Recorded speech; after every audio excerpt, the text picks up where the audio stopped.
Good morning, guys. Unfrequented World. Gage and I packed up in the car. Kids didn't want to go. I'm gonna head up to camp today and put some trail cameras out. So I thought this would be a perfect time to share with you guys some of the terrain up towards the Ontario-Quebec border. We talked about my camp and how it's very close to where Brian's is as the crow flies, like 26 kilometers.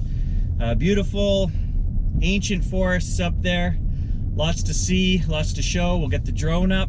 I want to show you guys when we come back from the camp, there's a huge beautiful swamp just off the highway, which is at the end of the Sandam Road. That was our last outing, and I didn't drone that one because there was logging trucks and stuff coming out constantly down that road. So today we're going to go down another little road, and I want to drone that swamp for you guys just to take a look and show you.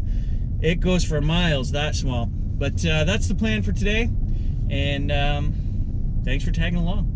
Yeah, I know. You're the only guy who wants to go anywhere with me. So where we're heading today, it's about a 150-kilometer round trip from my place. That's just the highway portion. We have to boat into my camp. There's no road on the Ontario side.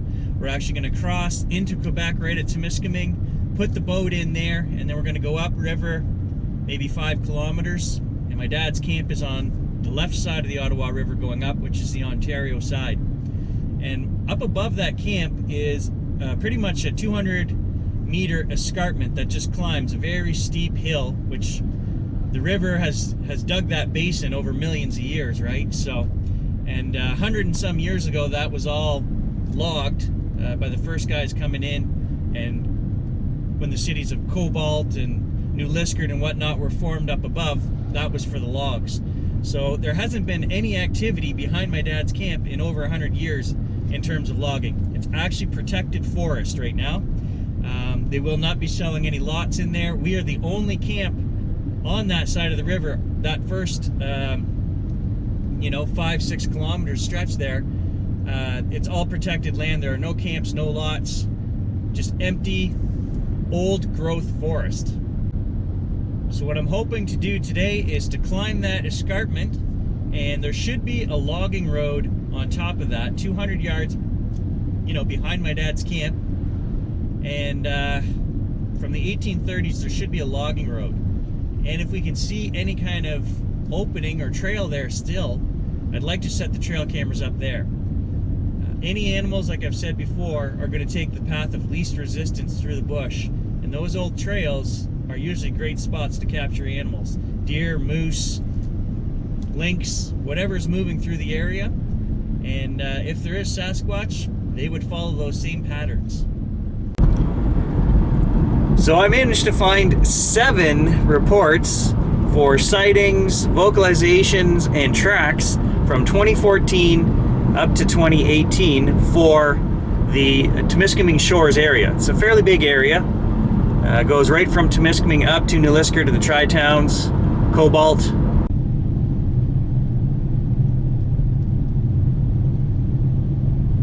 And there's our first glimpse of the Ottawa River.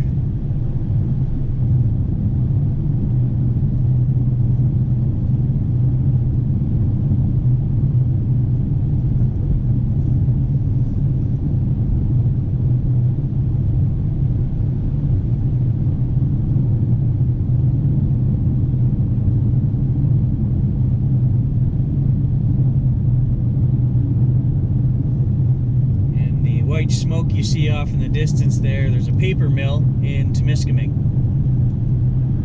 So that's where my dad and my grandfather both put in full careers, and that's why we own a camp up here in Temiskaming.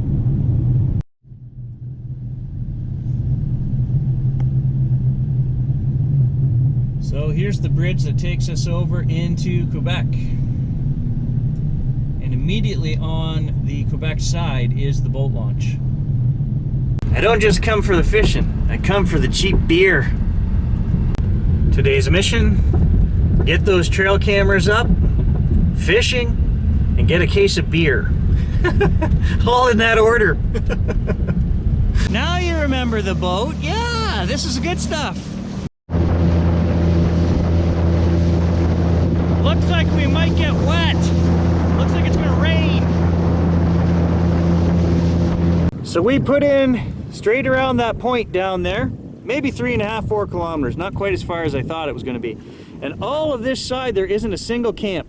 That is all protected old growth forest. And it's gonna stay that way, well, hopefully the next 100 years. Who knows what'll happen then, but until you get up to this point, there's one camp on that point, and ours is right beside it.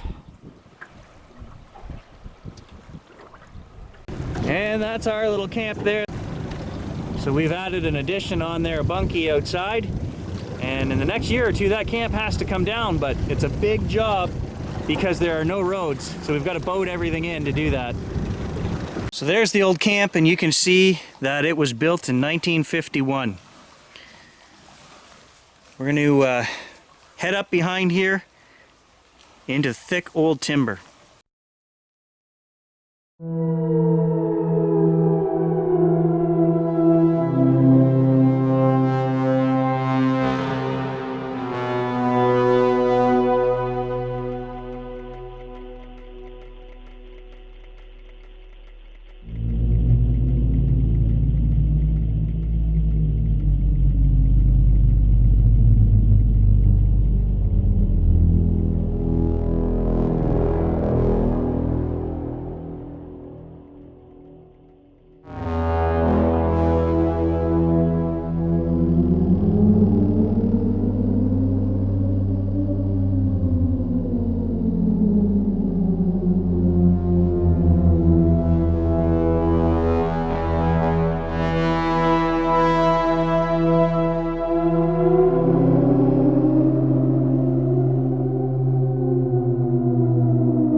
So there won't be any trails back here behind the camp. We're just gonna have to climb wherever we can. So you guys have seen it from the air. It's very hard to tell on the camera how steep it is, but it's, oh man, it's gotta be 45 degrees right here. And it gets worse the higher we go. You guys saw what it looked like from up there.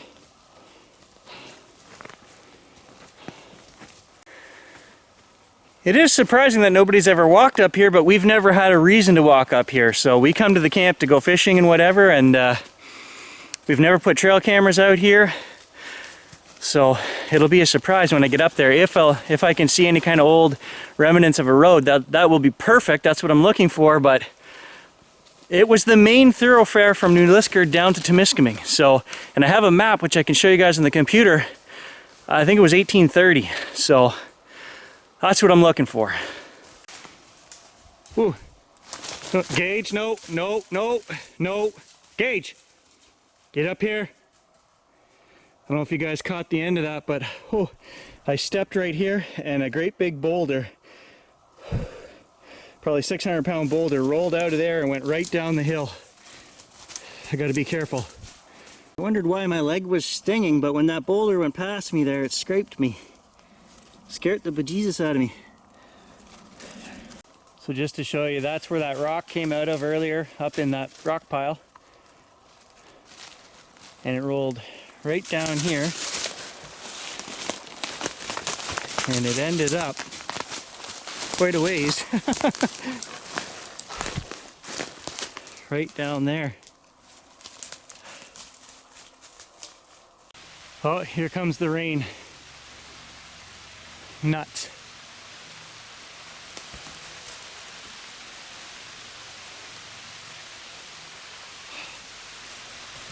That's what I was afraid of. We're only about halfway up. Well, we're gonna make do with this spot right here. It's kind of a flat before we get to the top. And I'm just gonna put the 2 trail cameras along here. The drone and everything is sitting out down at the camp below, so I don't want to leave it out and if this rain gets any harder. So I'm gonna move quick here. I wanted to get to the top of that, but then again, I wasn't looking forward to have to climb back up here to get those cameras later anyway, so here is good enough. So we've got a bit of a draw coming down off the hill here. That means it's just a nice gentle slotted spot that's open, and if animals were coming along the side hill, they're just gonna follow that path of least resistance and they're gonna come right down here. So I'm gonna use this maple behind me and we're gonna shoot directly across. The opening continues right along the side of the hill here. Today I've brought adjustable mounts so that we can point our cameras up or down. Those are the handiest thing to have. And we're gonna set up 2 cameras right here on this face.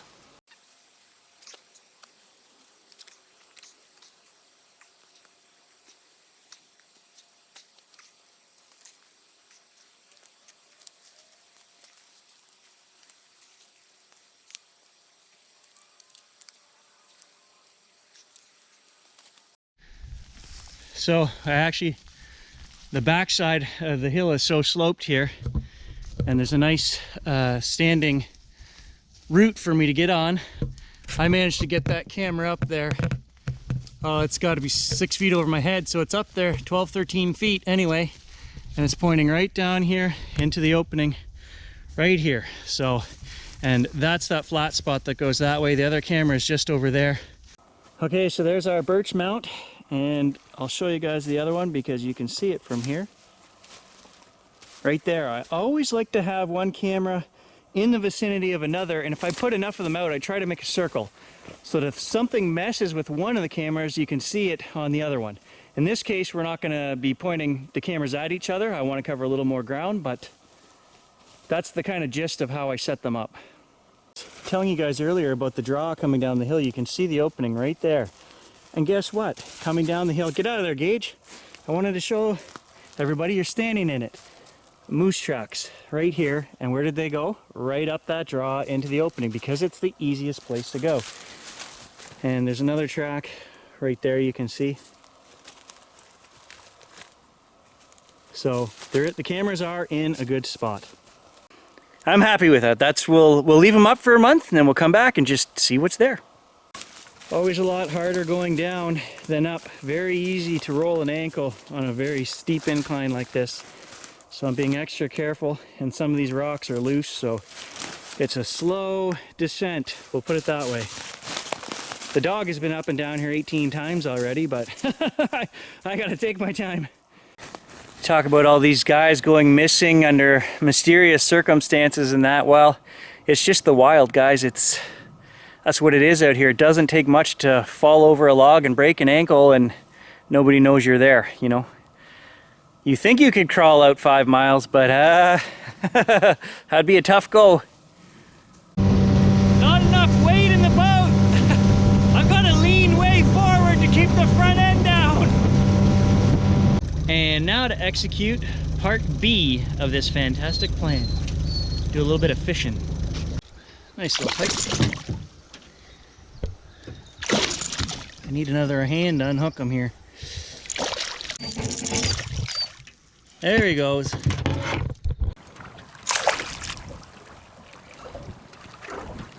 You gonna unhook that one?